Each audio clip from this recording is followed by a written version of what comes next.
આજે મારી સાથે એવું બન્યું જે સાંભળીને મને અંદરથી ગર્વ પણ લાગ્યો અને થોડી પીડા પણ થઈ.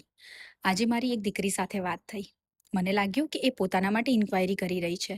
એટલે મેં એને બધી ડિટેલ એક્સપ્લેન કરી. અને પછી એ મને પૂછે છે કે આ બિઝનેસ મારી મમ્મી કરી શકે? એ પળે હું થોડી સેકન્ડ માટે શાંત થઈ.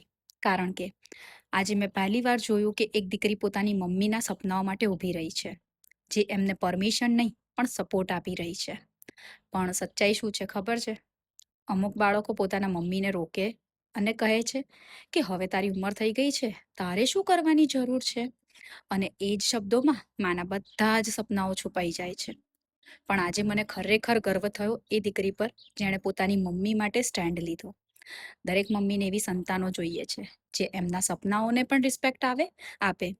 આજે મેં તમને મારી સાથે થયેલી સાચી ઘટના શેર કરી છે. જો તમે પણ તમારી મમ્મી માટે પ્રાઉડ ફીલ કરો છો ને, તો કમેન્ટ કરો પ્રાઉડ મોમ. Thank you.